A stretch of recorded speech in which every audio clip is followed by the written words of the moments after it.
शुरुआत में हम अभिषेक से मिलते हैं जो एक पुराने से बस से उत्तर प्रदेश के गांव के तरफ जा रहा होता है। वो कंडक्टर से पूछते ही रहता है कि फुलेरा कब आएगा। कंडक्टर गुस्सा हो जाता है और कहता है कि जब फुलेरा आएगा तो वो बता देगा, वो उसे किडनैप थोड़ी ना करेगा। एक फ्लैशबैक में अभिषेक को दिल्ली के एक मॉल में देखते हैं उसके कॉलेज फ्रेंड प्रतीक के साथ, और अभिषेक थोड़ा नाखुश है अपने इस जॉब को लेकर, क्योंकि ये सरकारी नौकरी पहले तो अभिषेक का बैकअप ऑप्शन था, पर अब अभिषेक के पास ये ही एक ऑप्शन है। उसका फ्रेंड प्रतीक एक कॉर्पोरेट जॉब कर रहा है और अभिषेक से ज्यादा कमा रहा है। अभिषेक को भी ऐसा ही काम चाहिए, पर प्रतीक अभिषेक को समझाता है कि अपने जॉब को तू एक एडवेंचर की तरह देख। तू एक गांव में रहेगा, वहां डेवलपमेंट कराएगा, बिल्कुल स्वदेश फिल्म की तरह। प्रेजेंट में अभिषेक फुलेरा पहुंचता है और अपने बाइक से ऑफिस के लिए निकलता है। ऑफिस पे दो लोग अभिषेक का वेट कर रहे होते हैं। ये है विकास जो अभिषेक का असिस्टेंट है, और ये है डेप्यूटी प्रहलाद, और दोनों बताते हैं कि चाबी प्रधान जी के पास है और वो आते ही होंगे। अभिषेक थोड़ा कंफ्यूज हो जाता है, आते ही होंगे का क्या मतलब? प्रधान जी तो महिला है ना, मंजू देवी। विकास बताता है कि वुमेन रिजर्वेशन में मंजू प्रधान के लिए खड़ी हुई थी, पर असली में प्रधान उसके पति ब्रिजभूषण ही है। तब आखिरकार वहां प्रधान जी पहुंचते हैं और अपना हाथ धोते हैं। वो खेत से आ रहे हैं और उनके साथ एक लोटा भी है। फिर जब प्रधान चाबी ढूंढते हैं तो चाबी उन्हें मिलता ही नहीं। चारों मैदान, खेत और पूरा गांव छान मारते हैं, पर चाबी उन्हें कहीं भी नहीं मिलता।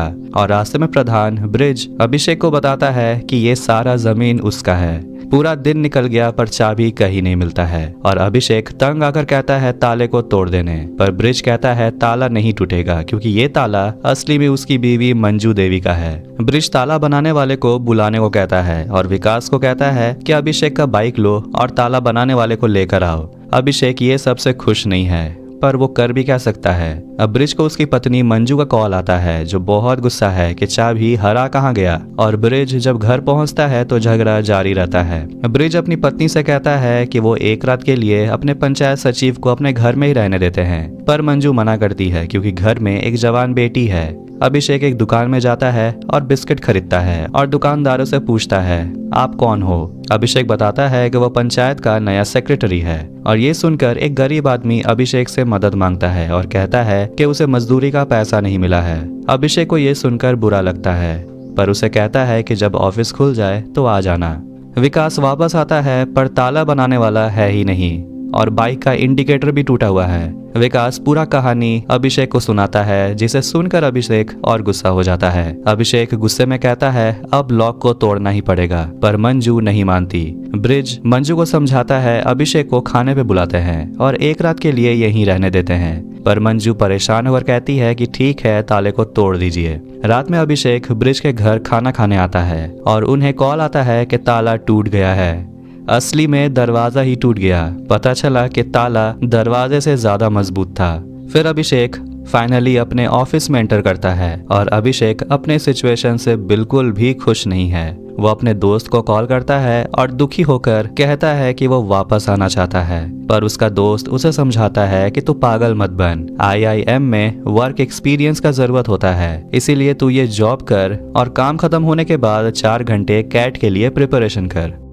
अगली सुबह विकास ऑफिस पहुंचता है और अभिषेक को जगाता है और कहता है दोपहर हो गया और आप अभी तक सो ही रहे हैं। अभिषेक टाइम देखता है कि अभी तक सिर्फ 9 ही बज रहा है। अब गांव है, लोग जल्दी उठ ही जाते हैं। पंचायत मीटिंग में सभी डिस्कस करते हैं कि 13 सोलर पैनल लाइट्स गांव में कहां कहां लगाया जाएगा, पर पता चलता है कि पंचायत पहले से ही डिसाइड कर चुकी है कि 12 लाइट्स कहां लगने वाली है। सब लाइट्स को अपने अपने घर के सामने लगाने वाले हैं। अभिषेक चाहता है कि 13वां लाइट पंचायत ऑफिस के सामने लगे, ताकि अंधेरा होने पर वो इस लाइट में पड़ सके। इससे पहले कि अभिषेक कुछ बोलता, एक आदमी बताता है कि 13वां लाइट को भुताहा पेड़ के सामने लगाना चाहिए, और सब इस बात से सहमत है। फिर रात में अभिषेक पढ़ाई करने के लिए बैठता है, पर इमरजेंसी लाइट का भी चार्ज खत्म हो जाता है, और थोड़ी ही देर में कैंडल्स भी। अब अगली सुबह अभिषेक विकास को अपना यह प्रॉब्लम बताता है, पर विकास कहता है कि अब शायद कुछ नहीं हो सकता, और ब्रिजभूषण भुताहा पेड़ को अपने इलेक्शन के लिए यूज करना चाहता है, तो प्रधान जी अब शायद नहीं मानेंगे। तो अब सिर्फ एक ही ऑप्शन है, अगर अभिषेक खुद उस भूत को भगा दे तो तब शायद उस पेड़ के पास लाइट लगाने की जरूरत नहीं होगी। अभिषेक उस पेड़ के पास पहुंचता है, पर वहां उसे कुछ भी नहीं मिलता। सिर्फ एक बड़ा सा बरगद का पेड़ है, वो भी एक अंधेरे से जगह में। अभिषेक इस मिस्ट्री को इन्वेस्टिगेट करता है और एक टीचर के पास जाता है और पता चलता है कि वो नशे में था जब उसने देखा कि पैर उसके तरफ बढ़ रहा है। मतलब ये भूत की कहानी सब बकवास है। वो टीचर पंचायत के सामने बैठा होता है और सबको सच्चाई बताता है और मंजू ये सच जानकर गुस्से में उसे धो डालती है, क्योंकि इस भूत के चक्कर में ब्रिज ने उसे उसी जगह हड़बड़ी में गाड़ी से 2 बार गिरा चुका है। अभिषेक प्रधान को कहता है कि प्रधान को उस पेड़ के नीचे 3 रात सोना होगा, ये साबित करने के लिए कि वहाँ कोई भूत नहीं है। इससे प्रधान को अगले इलेक्शन में फायदा भी होगा और लोग को ये लगेगा कि प्रधान ने भूत को भगा दिया। ये आइडिया सबको पसंद आता है और अभिषेक जो चाहता है वो उसे मिल जाता है। पंचायत ऑफिस के सामने एक सोलर लाइट जिसमें वो बैठकर आराम से पढ़ सकता है और रात में ब्रिज और प्रहलाद उसी बरगद के पेड़ के नीचे होते हैं और वहाँ कोई भूत नहीं है। अभिषेक को अब फुलेरा गांव थोड़ा बहुत ठीक लगने लगा है। वो अपने लिए एक चेयर खरीदता है, चक्के वाली कुर्सी, ताकि वह पंचायत ऑफिस में आराम से बैठकर काम कर पाए। गांव का एक आदमी परमेश्वर अपनी बेटी का शादी कराने वाला है और ब्रिज से वो मिलता है और अपना प्रॉब्लम बताता है कि दूल्हे का एक रिक्वेस्ट है कि वो रात में एक अलग रूम में रहना चाहता है, बाकी बारातियों के साथ स्कूल में रहना नहीं चाहता। प्रधान अभिषेक को कॉल करता है और पूछता है कि क्या वो दूल्हे को अपने ऑफिस में एक दिन के लिए रहने देगा, पर अभिषेक ना कहता है क्योंकि उसे पढ़ाई में प्रॉब्लम होगी। ब्रिज अभिषेक की बातों को समझता है, पर परमेश्वर ब्रिज को कहता है कि एक सचिव प्रधान की बात को टाल रहा है। ये सब हो रहा है उस चक्के वाली कुर्सी के वजह से। जिसके बाद अभिषेक के ऑफिस को साफ करवाया जाता है, जो अभिषेक को अच्छा नहीं लगता और उसके ऊपर से उसे परमेश्वर का काम करना पड़ता है। और विकास उसे समझाता है कि गांव में जब शादी होता है तो सब मिलकर जश्न मनाते हैं। तो वहीं ब्रिज प्रहलाद से उस कुर्सी के बारे में बात करता है और प्रहलाद ब्रिज को कहता है कि आप भी एक कुर्सी खरीद लो, पर इससे ब्रिज और अभिषेक बराबर के हो जाएंगे, पर ब्रिज को और बड़ा बनना है। अब रात होते ही दूल्हा अपने दोस्तों के साथ पंचायत ऑफिस में आता है और उस दूल्हे के बहुत नखरे हैं और अभिषेक खुद को शांत रखकर उसकी हर बात मानता है। और जब उस दूल्हे को उसका चेयर ठीक नहीं लगता तो वो दूल्हा कहता है कि उसे अभिषेक का चक्के वाला कुर्सी चाहिए, जो अभिषेक उसे लाकर दे देता है। पर वो दूल्हा कुर्सी में से प्लास्टिक फाड़ने लगता है, जिसे देखकर अभिषेक गुस्सा हो जाता है और दूल्हे को गाली दे देता है अंग्रेजी में, जो वो दूल्हा है भी। दूल्हा बहुत गुस्सा हो जाता है और फिर एक मीटिंग होता है जिसमें वो दूल्हा अभिषेक को वही गाली देकर बात खत्म करता है। और जाते जाते वो दूल्हा कहता है कि उसे दहेज में वो चक्के वाला कुर्सी भी चाहिए, नहीं तो वो शादी नहीं करेगा। अभिषेक के पास कोई और ऑप्शन नहीं है। उसके चक्के वाले कुर्सी को कार में लोड किया जाता है और प्रधान भी यही चाहता था कि उस कुर्सी से पीछा छूटे। और वो अभिषेक को कहता है कि आप मेरा कुर्सी ले लीजिए। और प्रहलाद कहता है कि प्रधान जी के पास बहुत पैसे हैं, वो अपने लिए नया कुर्सी ले लेंगे। और अगले दिन प्रधान बिल्कुल वैसा ही कुर्सी यानी कि चक्के वाले कुर्सी अपने लिए खरीदता है। अभिषेक और पूरी पंचायत गांव के अलग अलग जगह पे जाती है जहां स्लोगन्स को पेंट किया जा रहा है, लोगों को जागरूक करने के लिए, ताकि एक परिवार में 2 से ज्यादा बच्चे ना हो। डेप्यूटी प्रहलाद कहता है कि ये स्लोगन लिखने से कुछ बदलने वाला है नहीं, लोग जितना चाहे उतना ही बच्चा पैदा करेंगे। अभिषेक प्रधान से बात करता है कि उसे दूध खरीदना है और प्रधान उसे सवाल पूछने लगता है कि तुम्हें भैंस का चाहिए या गाय का, और भैंस का चाहिए तो भैंस भी 3 तरह की है। और प्रधान अभिषेक को फ्री में दूध देने को राजी हो जाता है। फिर सब एक जगह जाते हैं जहां एक स्लोगन लिखा हुआ है, 2 बच्चे हैं मीठी खीर, उससे ज्यादा बवासीर। प्रहलाद थोड़ा नाराज है क्योंकि ये कुछ ज्यादा ही हो गया, पर अभिषेक और प्रधान को ज्यादा फर्क नहीं पड़ता क्योंकि वैसे भी लोग इसमें ध्यान देने वाले हैं नहीं। मंजू ब्रिज को कहती है कि क्या जरूरत है फ्री में अभिषेक को दूध देने की, तुम्हें पता भी है कि घर में कितना खर्चा है, बेटी का शादी भी करवाना है। तो वहीं अभिषेक ये स्लोगन जगह जगह पेंट करवा रहा होता है और एक आदमी इस स्लोगन को पढ़कर बहुत गुस्सा हो जाता है और कहता है कि आपके हिसाब से मेरा तीसरा बेटा बवासीर है, और धमकी देता है स्लोगन को मिटाने। और वहाँ कुछ और लोग को बुलाता है जो ये स्लोगन देखकर गुस्सा हो जाते हैं और कहते हैं कि वो अगले इलेक्शन में प्रधान को वोट नहीं देंगे। अभिषेक ये बात प्रधान को बताता है और प्रधान स्लोगन को मिटाने को बोलता है, पर अभिषेक ये नहीं कर सकता क्योंकि ये ऑर्डर सीधा BDO ने दिया है और ये करने पर अभिषेक की नौकरी भी जा सकती है। प्रधान एक लौकी चुराकर अभिषेक को देता है और कहता है जाकर अपने सुपीरियर से बात करो, पर वो सुपीरियर लौकी देखकर भी खुश नहीं होता और कहता है कि इस स्लोगन को चेंज नहीं किया जा सकता और कहता है लोगों को बुरा लगना चाहिए, इसीलिए स्लोगन को ऐसा लिखा गया है। अभिषेक प्रधान के घर में होता है और डिस्कस करते हैं कि अब आगे क्या करना है और ब्रिज मंजू को बताता है कि तुम अब अगला इलेक्शन हार रही हो। मंजू गुस्से में ब्रिज को कहती है कि आखिर मर्द को क्या प्रॉब्लम हो गई इस स्लोगन से, जाकर औरतों से पूछो जो 2 से ज्यादा बच्चे को जन्म देती है, उनको बड़ा करती है, उनकी देखभाल करती है। पूछो कि उनसे कितना सहना पड़ता है। और कहती है ये स्लोगन बिल्कुल सही है। और ब्रिज को कहती है कि आप डरपोक हो जो सही काम करने के लिए खड़े नहीं हो पाते हो। और कहती है कि आप अभिषेक से पैसे नहीं मांग रहे हैं क्योंकि उसे बुरा लग जाएगा। ये स्लोगन भी नहीं लिखवाओगे ताकि गांव वालों को बुरा न लग जाए। इसके बाद प्रधान मीटिंग में कहता है इस स्लोगन को रहने देने और जो होगा देखा जाएगा। मीटिंग खत्म होने के बाद बीडीओ अभिषेक को कॉल करता है और स्लोगन के बारे में बताता है और कहता है कि पास के गांव में किसी ने पंचायत ऑफिस को जला दिया है इस स्लोगन को पढ़कर, और कहता है कि अब इस स्लोगन की जरूरत नहीं है। अभिषेक ये सुनकर डर जाता है, पर प्रधान कहता है कि अब जो होगा इलेक्शन में देखा जाएगा। और कहता है कि अभिषेक को दूध के लिए महीने में 750 रुपया देना होगा। अभिषेक रात में डिनर बना रहा होता है, तभी अभिषेक अपने फोन में अपने फ्रेंड प्रतीक का एक फोटो देखता है जो पार्टी कर रहा होता है क्योंकि आज फ्राइडे है। अभिषेक को खुद के लिए बहुत बुरा लगता है। फिर वो खुद के लिए 2 बियर का बॉटल खरीदता है और अभिषेक ऑफिस के बाहर बैठकर बॉटल के साथ एक सेल्फी लेता है, पर वो इस फोटो को इंटरनेट पे पोस्ट नहीं करता।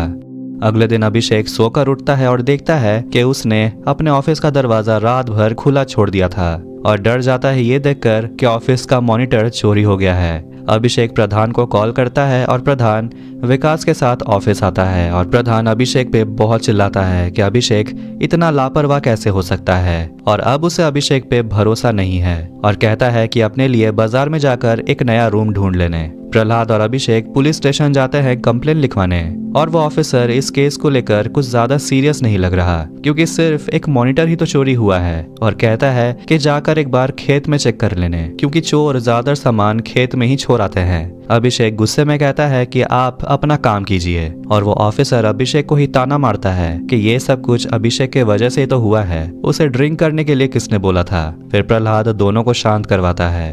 पुलिस स्टेशन से निकलते वक्त अभिषेक प्रहलाद को कहता है कि वो अपने लिए एक रूम ढूंढने जा रहा है फकौली बाजार, पर प्रहलाद अभिषेक को कहता है कि प्रधान जी के बातों को दिल पे मत लीजिए और गांव चलने को कहता है। अभिषेक थक चुका है ये देखकर कि सबको मॉनिटर चोरी होने के बारे में पता चल चुका है, और अभिषेक नया मॉनिटर का दाम ऑनलाइन चेक करता है। इन्वेस्टिगेटिंग ऑफिसर आता है और अभिषेक से बेतुके सवाल पूछता है कि आपने कितनी पी थी, कहाँ बैठ के पी थी, और ये सब सवाल सुनकर अभिषेक गुस्सा हो जाता है। ऑफिसर अंदर जाता है और अभिषेक का कैट का बुक्स देखता है, और ये जानकर कि अभिषेक सिर्फ 2 बॉटल ही पिया था, वो सोचता है कि सिर्फ 2 बॉटल पीने से किसी की हालत इतनी कैसे खराब हो सकती है कि वो दरवाजा बंद करना ही भूल गया, और सोचता है कि शायद अभिषेक ने ही चोरी किया है। प्रधान इस बात को नहीं मानता, पर ऑफिसर बताता है कि अभिषेक MBA की तैयारी कर रहा है और उसे पैसों की भूख है और पैसों के लिए ही उसने मॉनिटर चोरी किया है।